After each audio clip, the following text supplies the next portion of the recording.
the halfway point for the Serie A. Just as we did the awards for Inter, now we're going to move on to the Serie A awards, and let's see how irate some of you guys get with some of the choices I made.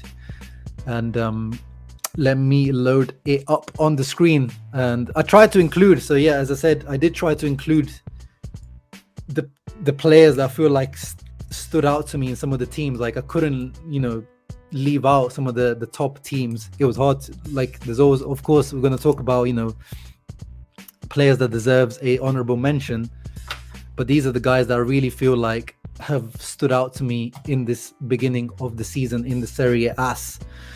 So in goal, I have not gone for Handanovic. I saw a lot of team of the seasons that went for Handanovic, but I think Sergio Romero, as Tommy pointed out earlier, would have been probably the right choice. But one of the key metrics I used to make my decisions in this team was the minutes played. And Romero, and it's not his fault, is because he came a little bit later. Venezia signed him he's a free agent, so they signed him after actually the season began, so he doesn't have as many minutes as the other guys. But Sergio Romero has been an amazing signing, and I think he's got the best post-shot XG in the whole league. I think he's got 3.7, which is the best. He's been really impressive. But I went for Ospina, and I've rewarded consistency in my team more than straight stats or moments of form. I feel like Ospina, he's part of the best defense in the league, and I haven't included any Napoli defender, so I feel like I had to include a Napoli defender in there, or a Napoli part of the defense of Napoli in there. As Magnon said, as Bader says, Magnon before the injury was probably the runaway candidate. It would have been easy. Mike Magnon before his injury, but he missed more than a month out, so it has to be someone else. I think it can't be Magnon, and I can't pick Handanovic. Watching him on a weekly basis, I just feel like he's not had to face that many shots, whereas Napoli, after losing Koulibaly, after losing loads of players, they've had this dip in form. So Ospina has been called into action. He's got the same amount of clean sheets as Handanovic. They're both on 9.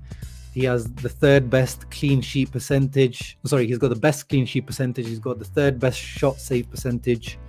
So for me, that's why I put Ospina in there. Let me see what you guys are saying. Oh yes, you're talking. Yeah, let me pull up the comments afterwards.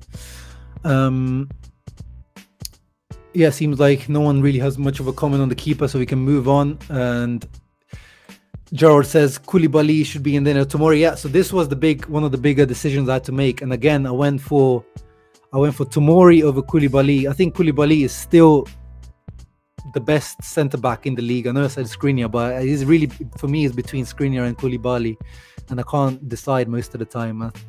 Some people think Koulibaly is dipped, but this season I think he's really back to his old levels. Like, he's back to his best. And yeah, after Koulibaly actually had his injury, Napoli's form has dipped massively. They've conceded the exact same amount of goals as they conceded with Koulibaly, but actually in like half the games.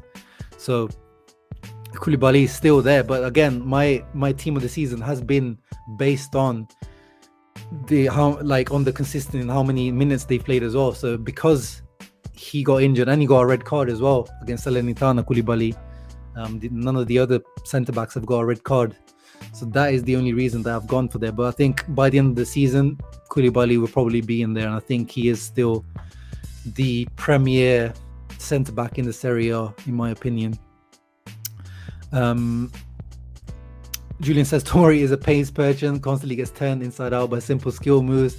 I don't know, man. I disagree. I think people sometimes just look at some clips. Like, I know there's that clip out of Tomori getting confused at one point against Napoli where he was getting spun. But Tomori has become the leader of the defense for Milan in such a short period, coming from the Premier League. Like, he's adapted so quickly.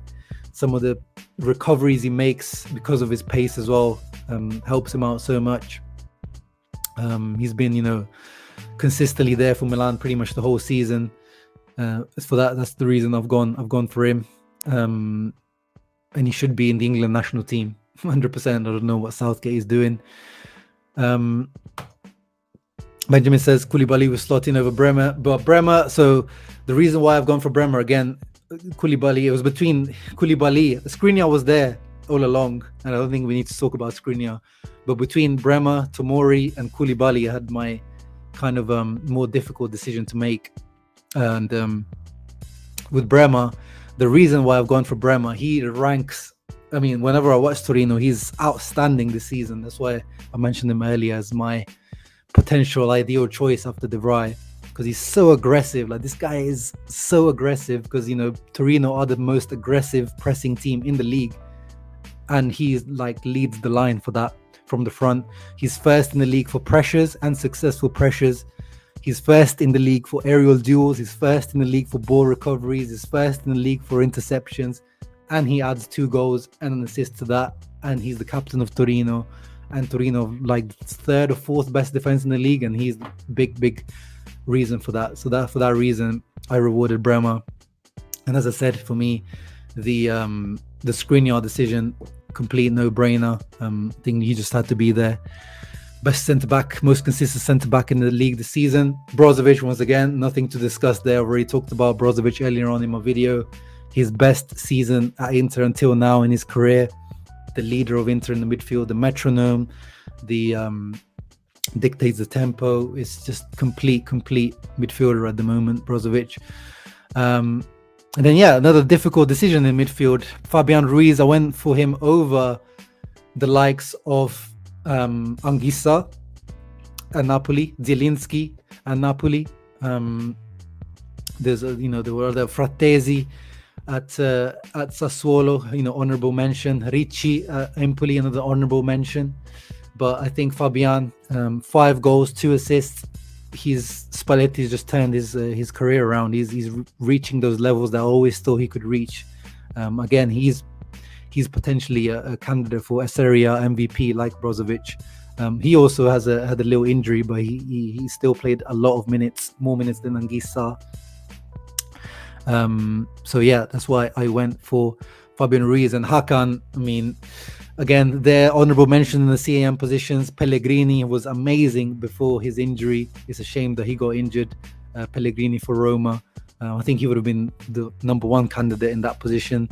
Pasalic for Atalanta. He's got 7 goals and 5 assists, like crazy stats, almost like, striker stats. He scored like a hat-trick in 1 match, but the Atalanta system, he starts some games, he doesn't start some games, and apart from the goals and assists, he's not too heavily involved. Whereas with Hakan, 6 goals, 7 assists, involved, coming deep, building up, tackling, corners, free kicks, open play goals now as well, open play assists. Like, it's just, and I never imagined that I would be putting Hakan in this halfway point team of the season, but he just deserves it. He just deserves it. Ricardo agrees with me in terms of Bremer. No Juve player in there. And there was the only doubt I had in terms of Juve, and that shows the fall off of the Juve team, was Cuadrado. It was between Cuadrado and Candreva. But with Cuadrado, he's had some winning goals for Juventus. Like, Juve would be lower in the table if it wasn't for Cuadrado this season. But I just had to pick Candreva. Like, the guy is literally, I don't know, Sampdoria would probably be in the relegation zone if it wasn't for him. 6 goals, 5 assists, 2.86 key passes per 90, 4.4 shot creating actions, also providing 1.5 interceptions. That right wing back school that Conte gave him at Inter, helping him out. He's just, the leader of that Sampdoria team. And in general, I think he's been more consistent. But Cuadrado is definitely misses out very, very narrowly. Of course, like other candidates in there as well. Calabria was another candidate for that position. He also had an injury. Unfortunately, Di Lorenzo, he has not missed a match for Napoli. He's just been, consistent.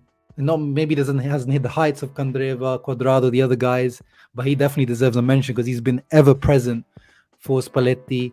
A guy that doesn't get injured, always there. You can slot him in a right centre back, right wing back, right back. Like, the guy is just reliable. So I think Di Lorenzo definitely deserves a shout for that reason. SMS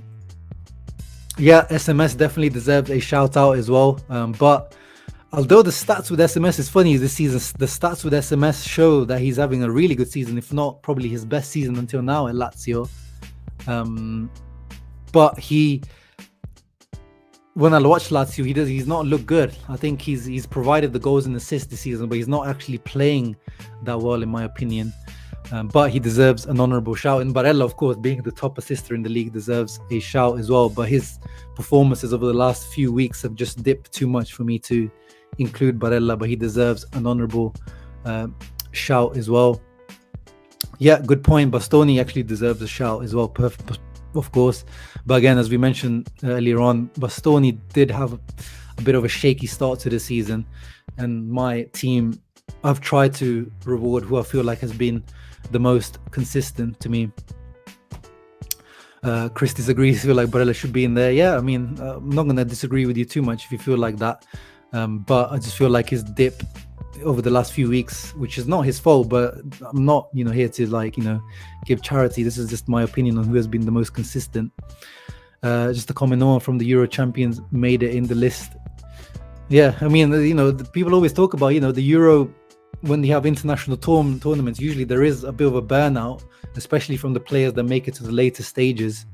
That's always been a case. You watch performances of players who've played in World Cups, Euros, the season after, usually a lot of them do have a dip. Yeah, exactly. SMS stats are a bit of a catfish. On the left-hand side, Ivan Perisic, just the same as we mentioned with Brozovic, he's having the best season of his life, I think, at Inter. 4 goals, 1 assist. He actually, according to FB Ref, he has 72% dribble completion, which is amazing. He's dribbling, people always used to make fun of his step over and stuff, but it's effective. I've always said, it's effective, it works. It just gives him the half a yard to get the cross in. 1.99 aerials one is always so useful in the box, in the opposition box, to score goals. We've seen he scored a couple of goals this season from corners, but also in the defensive area, he's great. He's improved his interception numbers, his tackling numbers. He's become a proper defender. So yeah, I think there was a little bit less competition in this one. Aaron Hickey deserves a shout out for sure on the left back position. The Bologna young midfielder, he was torn apart by Dumfries in the Inter Bologna match, but in general he's been pretty good, Hickey. And he might actually miss the Inter match. I believe he's tested positive for COVID. Theo Hernandez, of course, honorable mention. He's probably the other main candidate for that position. But I just feel like, once again, Perisic has been super consistent this season. And Theo has had injuries. He's had some defensive frailties that we know Theo has. Whereas I feel like Perisic has just been steady Eddie, plus some real highs. And he's even played up front in the Lazio match. And and then up front, this was probably the most difficult one, because Vlahovic is there had to be in the Serie A team of the season until now. The top scorer of the league has to be in there. You guys know, if you follow me on Twitter, I'm on the Vlahovic train for more than 2 years. I just thought this guy was going to be the real deal, and he is proving to be the real deal. 16 goals, 2 assists. Improving his game as well in terms of back to goal play, not just the goals. He's improving his general play. And then the other one, it was good. There was lots of options. It could have been Dzeko. It could have been, Simeone. He's got the best goal per minute ratio. But the problem I had with Simeone is that his 12 goals have come in 7 games. So he's only scored out of the 19 games that have been played. He's only scored in half of them. So I think he's at those crazy, high points where he scored one match he scored 4 goals. Very skewed. And in general, when I watch him playing, I don't think he adds too much to the play of Verona as well. The reason why I went for Duvan Zapata, even though his stats might not be, out of this world, I think Atalanta being, in 4th position, I feel like there had to be an Atalanta player in there. and he's the standout Atalanta player for me. 9 goals, 4 assists. I feel like Atalanta is a team I watch a lot, actually, because I've always been a real, fan of how they play. But they've been stuttering, even though they're right up there now. They slowly crept up there, but they've been stuttering this season. But I feel like they've relied very heavily on Zapata, and he stepped up for them. He completes 1.8 dribbles per match, 0.53 goal creating actions. So it means that every 2 matches he creates a goal creating action. The whole play of Atalanta goes through him. He's being like the Lukaku, and it's funny that the 2 guys that I wanted to replace Lukaku, it was either between Zapata and Vlahovic for me, are the guys that I picked. Maybe is just maybe it's like a little bias in my mind. But again, it could have been Dzeko. The impact Dzeko has had, very underrated. Lautaro could be up there as well. 11 goals, man. I know, he's not had, in our eyes, he's not had the greatest season yet. He could improve on that. But I think Lautaro could be up there. Immobile, I think he's got 13 goals. He can be up there as well. Pedro can be up there for sure. I think Pedro has 7 goals or something. He's got some decent numbers. Cholito, man, I just don't rate him in general. Maybe I've gone with my bias here, but when we're talking about, he's just, what does he add apart from Grinta? And he's got some really nice goals, I'm not gonna lie. And if he continues this, he'll be in the team of the season for sure by the end of it. But for now, I just feel like he's going through one of those streaks that some players go through. When he's not scoring, what does he add to the team? Whereas the other guys, I feel like they're adding things even when they're not scoring. Osimhen would have definitely been front runner in this team, but Osimhen, unfortunately, since the Inter match, he's been missing. You've missed more than a month. You can't be in the team of the season if you've missed a month until now. Abraham's also been decent. He's been decent, but he's got the worst, I believe, the worst XG performance in the league. He's missed the most chances compared to what he should be scoring. And he's had some matches where he's been quite bad, but obviously he's still getting used to the league, coming from the Premier League. But yeah, he deserves an honourable mention for sure. And Berardi deserves an honourable mention as well for Sassuolo. He doesn't quite fit into this lineup probably, but Berardi, he missed the beginning of the season, but he's been great for Sassuolo. Anthony Barak also deserves a shout out. Who else did I forget? There's a few guys I wanted to... Oh yeah, Rafael Leao, someone asked as well. Rafael Leao, he had a great start to the season. He has hit another level this season, but then he's fizzled out like Milan have a little bit. And I think he's only got 5 goals. So, he had a great period, but then, only 4 or 5 goals. I struggle to really put him into the team. And any Milan player, actually, I made a team of the season. I think it was the second international break, and that was very Milan heavy. That team that I put in had Theo Hernandez, had Tonali in there, had Magnon in there. I think he had Rafael Leao in there. It was a very Milan heavy team I made when it was match day 8 or match day 9. But things have changed since then. Pinamonti, yeah, we'll give him a charity. We'll give him a charity shout. Beto deserves a shout as well. Maybe as the breakout player of the season. I think him, Frattesi, Beto, Frattesi, Ricci. You could say, kind of breakout players that you haven't heard about before that have kind of, been impressive. Scamacca deserves a shout, but again, I think he's only got 6 goals, so not I don't think enough to be anywhere near. Deulofeu, yeah, definitely deserves a shout, but again, had a few injury issues here and there.